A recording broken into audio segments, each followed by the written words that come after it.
Get out and you see, you're so damn hot, girl, it's just crazy.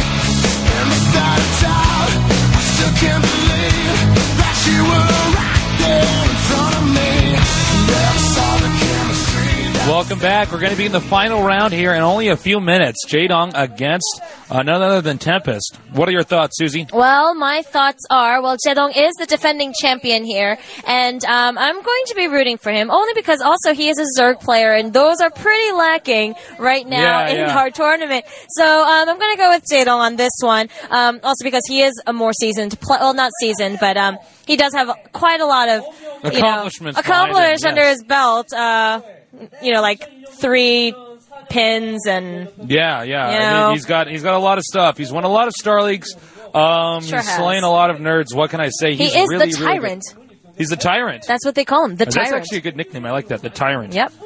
Well, we got the same map lineup as we have normally had. Tempest knows that he's basically against the best Zerg in the world right now. Basically, yeah. Jaedong won the GOM TV Classic Season 1. And he actually won it pretty easily, beating Flash 3-0. And that was right before Flash, or that was right after, I should say. Well, Flash won the GSI. Right, and everybody kind of thought, okay, this is like the next, best player in the world. Now it looks like Jaedong's the one who's really dominating. So this is a pretty exciting moment to see Jaedong as he's climbing his way through the tournament. But again, it's getting harder and harder for him as each bracket, as he moves into each bracket. Because, I mean, the players are getting better and better. Tempest got all the way to the final 32. We already have 15 players, in the final 16. Now we're going to see which one of these two is going to make it. It's the last draw. This is going to be our last player for the round of 16. And then starting next week, actually, we only cast 2 sets per Sunday. True. That's true. We're going to spread out the tournament a little bit. So only 2 games Sunday. So if you're joining us halfway through, you might want to keep that in mind. We're going to have shorter casting periods. But definitely keep watching, because this is really where it starts to get incredibly exciting. Yes, and I mean, the reason we're doing this is also to keep your suspense, keep you on the edge of your seats, and continue watching every Sunday. All right, so, I mean, these 2 players, what can I say about that? As you saw in that intro, especially with Tempest, after Nara, after Reach, now that they're gone, he is the hope for Protoss on KTF. That is very true. He really, he needs to find his place. He needs to do really well here to be able to prove that he, is worthy to be a KTF Protoss. Now, here is Jaedong. There you go, Season 1 winner versus Flash 3-0. And here he is now, Season 2. As you can see, his Kespa ranking is 4. Look at his win rate, man. Look at this guy. That's ridiculous. That's really unheard of. I think he has something like an 80% win ratio in Zerg versus Zerg, which I believe is the highest win ratio that anybody has in any matchup. And he's very, very powerful. Look at that. Did you guys see that little smirk on his face? The chat that they're having right now actually is like, Jaedong, smile, smile. Camera, smile. Look at this guy's stats. It's pretty freaking unbelievable. He's almost like Matt. He's got, for his control, he got a 10. His attack, like everything. God, I can't even. I mean, it speaks for itself, really. He's one of these players who just dominates. He's been dominating. We expect him to continue doing it. Can't anybody stop him? Maybe Tempest will. They're trying to get him to smile, but look at him trying so hard not to. I don't know. I mean, Jaedong, this is how good this guy is. He's played 15 games in the Pro League when he could only come out 11 times. Wow. Which means he's played a ton of ace games. I mean, he is so Lacaf is so dependent on this guy. He's just good all around. You saw his micro, macro, his no weaknesses. Really. No weaknesses, really. Yeah. I don't know. He's just a really cool guy. I actually know him pretty well. I sat next to him on the airplane on the way back from Germany, actually. Did you really? Yeah. I sat next to Luxury on the way back from Germany. Oh, really? Yeah. Anyway, awesome. Here's Tempest, trying his luck versus Jaedong here. Like I said, he's definitely finding his place right now as the KTF head Protoss guy. His debut was in 2006, where he won Courage. Remind me to ask you about that. I know you played Courage as well. Yeah, I did play Courage. But, this guy, it's kind of funny because KTF used to have... Whoa, let's look at the stats first. Hold on a second. Mulyoung, he's really good at macro. Clearly. That's what it was. That's the macro right there.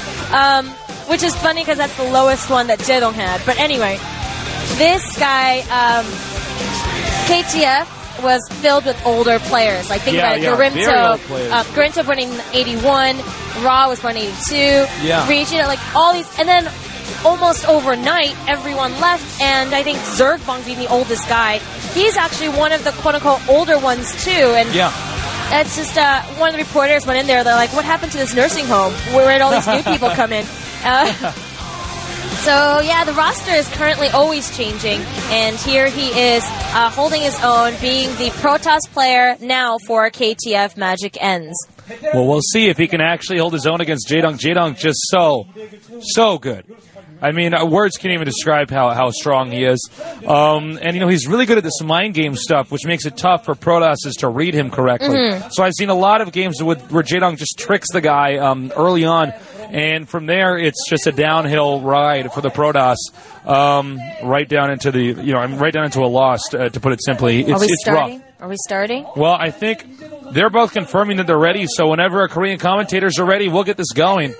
It's going to happen any second now. Jaedong against Tempest, Protoss versus Zerg yet again here at GOM TV. Enjoy it, though. Here's our set 4, and we are on destination. Let's go.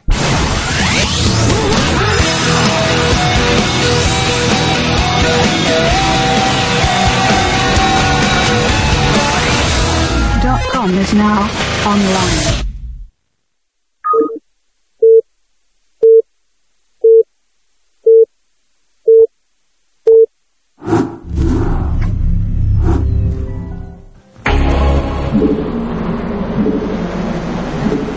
Oh, wow. All right.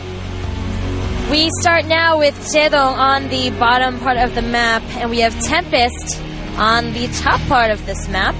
You want to hear really another quirky thing about Jaedong? What? Did you know that as strong of a player as he is, every player has that one guy that they can't beat, right? Yeah, sure. He is 0-5 versus Casey. Really? Yeah. You know, as Savior has, Savior is weak to Firebat Hero. Yeah. Hwasin is weak to Bisu. Jaedong cannot beat Casey. Wow. And That's interesting. It's funny. Every single player has that one player. Yeah, that's true for everybody I know, actually, in the StarCraft scene. It's tough. All right, well, I got to get going again. I'll be right back. All right, have a good interview. All right, what's going to happen here? Is Jaedong going to go for any early aggression? We're going to find out.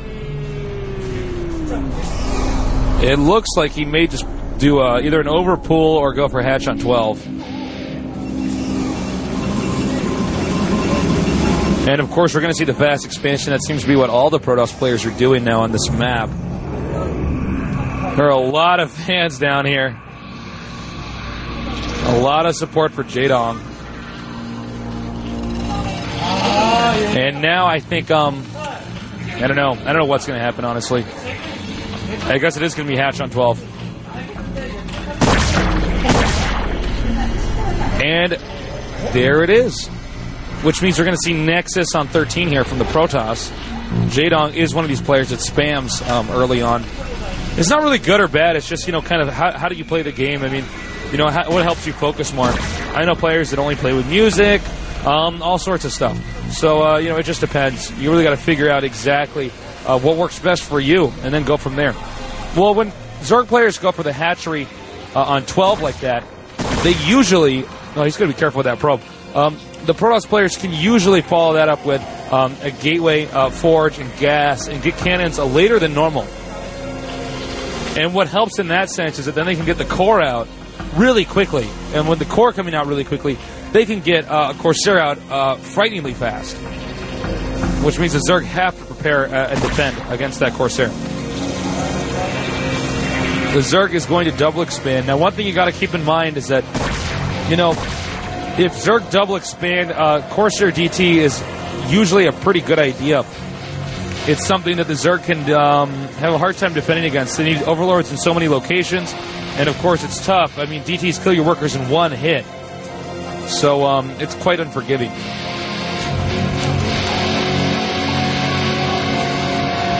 We're going to see a macro game, though, here. Just keep that in mind.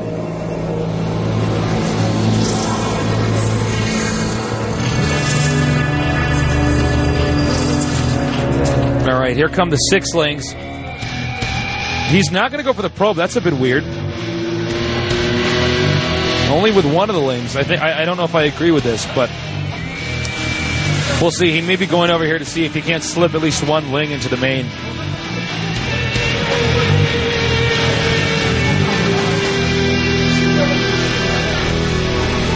Okay, here are the Overlords now backing up here. Now he does have the correct probe, so he should block. I don't know if the Zerg's going to go in there anyways, though. He may be trying to sneak over here, see if he can harass a probe in that corner, and that would actually force Jaedong to get, Tempest to get another. Oh, actually, look at that. He can actually get right into the main here. Yeah, he can slip a probe in there. I wasn't sure if the cannon reached. This messes up Tempest's mining pattern incredibly. An incredible amount of damage done to his economy already. And I guess he's not able to focus on that probe because he lost it there. Jaedong takes out another probe, and another probe, and another probe. And this really hurts that fast expand build. Even though he can get the probes back quickly, what he wants to do is get as many probes as possible so that he can ultimately, have a really strong economy going for him there. Now he's going to have to back up in as fast as possible here because Corsairs are going to be out on the map. If he gets his Hydralisk out in time, he could save that Overlord in the middle. But it's almost impossible for Zerg to not lose at least one Overlord. Okay, here's the Stargate. Looks like it's going to come out a little bit later than we would have guessed because of that harassment on the probes. Second gas early as usual. In almost every single matchup, if Protoss fast expands, they have to get the gas pretty quick at their expansion.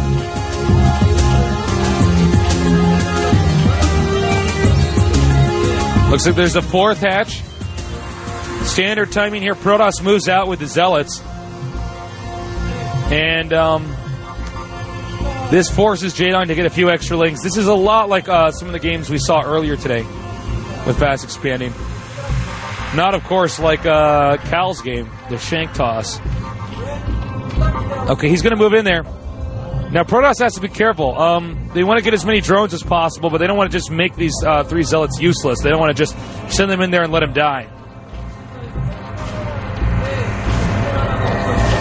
Okay, Hydra's out at each expansion. He should be getting an Overlord, actually, at that expansion pretty soon here. You know, good Zerg players, they know exactly which hatcheries to morph the Overlords at early on so that they can get Overlords in the ideal position to defend really quickly. If you're one of those D players on ICUP and you can't beat Protoss because of the DT harassment, it's because you didn't figure out where you're supposed to be putting your Overlords early on and which hatcheries they're supposed to be coming out of. Okay, well, he checks and sees the layer. He backs up at the same time, though. And a couple more cannons coming up here. 4 is pretty standard here. Looks like Hydra speed is actually up. This seems to be pretty common for Zergs to do on this map. They can contain the Protoss player pretty well early on. And you can see there's the Overlord speed getting done. This is a lot like Hoja's build.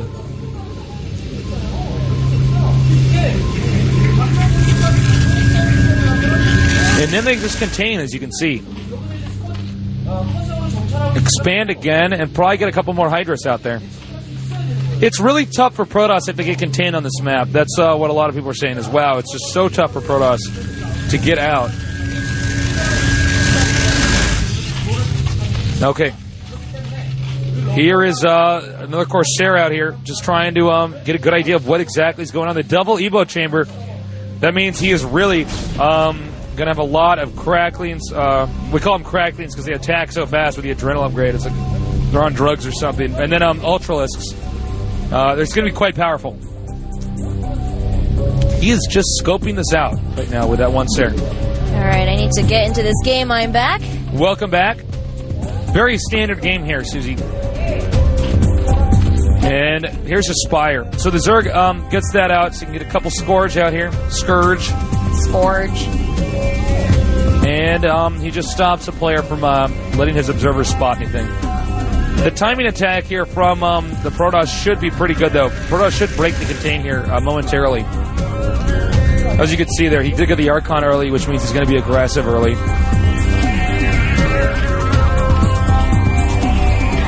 And you can see Jaedong's actually quite good. He's already preparing. He's probably aware that the Archon has been morphed, so he needs to get one sunken colony there. And, yeah, from there, it's going to be a defensive game for the time being for Jaedong. Meanwhile, it looks like Tempest is going to try to expand. Nice. Damn, that's so good.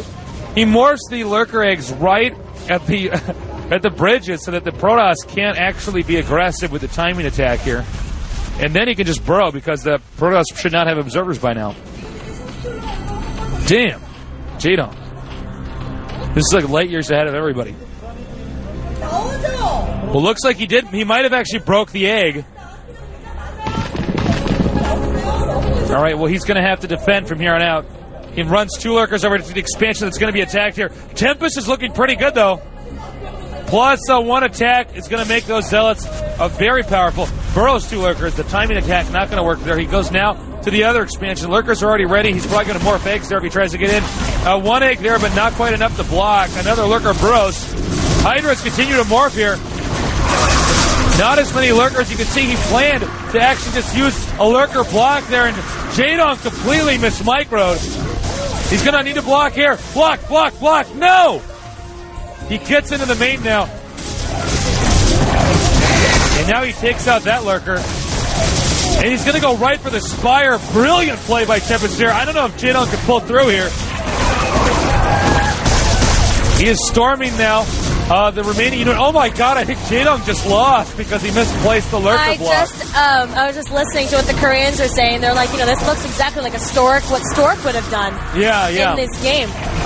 This was a smart play here. Tempest just barely got in there. He's doing really, really well against his opponent. He's got to be feeling good. If he can just keep macroing, he'll be fine.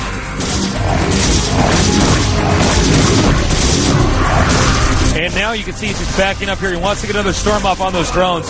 Anything else he can get away with right now will just get him farther and farther ahead here. Going for the den now, no more lurkers. Now he's going to get some extra drones here along with these Hydras. No, he's just going to go right for the Hydras. Oh my god! I don't know if Jaedong can win this at all. Wow. This is happening right now. Jaedong, what happened, man? Jesus. See, those guys are going to have none of it. They're just going to chill over there. Well, there's hardly any drones in that expansion. Looks like Tempest is going to move out for another attack. I think he just wants to finish it right here. Panda Bear guy. Hardly a period of this game. He's already died once today. Oh! Now he's taking out a few overlords. No more intelligence on the map. Jaedong is systematically getting picked off. It looks like Tempest is going to beat the guy who won Season 1 of GOM TV. Jaedong's going to have to come back with a strong game here in Game 2.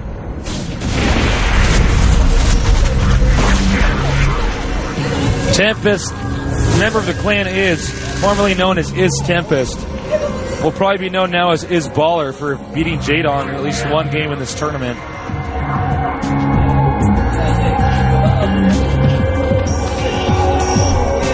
Okay. Jaedong seems to be doing all right. He's not getting any more drones. It looks like he's predicted that there's going to be another offensive here. Excuse me, I've been shouting so much today. Okay, we might see a Storm Drop, though. Storm Drop is going to just put Jaedong more behind. Storm Drop is a great way to follow up if the Zerg continues to pump units. No DT drop. DT drop. Oh, man.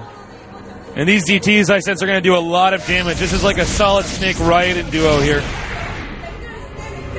All right, they're going to go right for the den. No more lurkers, but the den gets remade pretty quickly here. The Observer, not sniped in time. There it is. But where are all the Zerg units? They're melted. Yeah, they are melted. They are roasted. Have some of those Zergs for Thanksgiving. Okay, he's going to move out now. Tempest is controlling the game quite well here. However, Jaedong's not going to let him expand. He has lurkers burrowed at each expansion. He did not have a pool this whole time. No, he got destroyed that first run. I just would have assumed he would have remade it. Wow.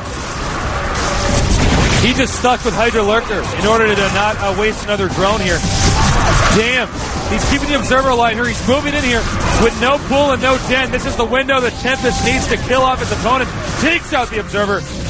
But I suspect that Lurker is going to be killed either by Splash or by Storm. Storm is the way he's going to go. This might be it. This is going to be it. GG. Wow. Did that just happen? I think it did. In a parallel universe where Jaedong loses to Tempest. It is now a reality. Tempest is like, damn, I'm pretty good. Well, I'm sure he practiced quite a bit. I mean, when he found out he's playing against Jaedong, he's probably sitting there going, yeah, I need to prepare for this I gotta get ready for this. Jaedong looks pissed as usual when he loses, or at least he looks pissed all the time. But, but really, really nice guy, actually. Yeah, he is. We got to hang out with him in Germany. He's actually so funny when I was sitting next to him on the plane. He was saying so much funny stuff to me in like broken English, like, it's hilarious. He's like one of the few pro gamers that holds his own when he's put in a situation with a bunch of foreign fans. He'll just sit and like talk with them in broken English. He's awesome. A lot of people got to meet him actually in Germany. Really manner guy. It's really funny actually. Yeah. We were just causing trouble on the plane together. All right, Tempest already joined the game. He's probably going to go home and watch the VOD after that. Jaedong might lose, which would be like the upset of the entire tournament. I think so. God, I don't know. You could not get more upset than that. You could have more of an upset than that. That would make me upset, and it would be an upset. I can't believe this. I can't believe that just happened. Whoa. However, you know that Jaedong is good. He's known for, like, in the best of 5, he loses one and wins 3 in a row. Yeah, that's true. This could have been one of those where he loses the first one and he wins the next 2. So yes. We don't know what to expect. I actually did an interview.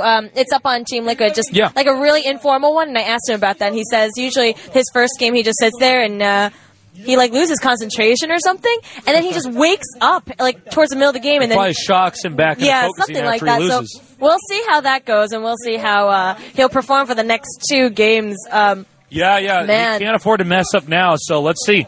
It's going to start up here in a little bit. Neo Requiem. We've seen a lot of crazy short games here, PVZ. So let's hope that Jaedong can pull through with a win on it, though. Get ready.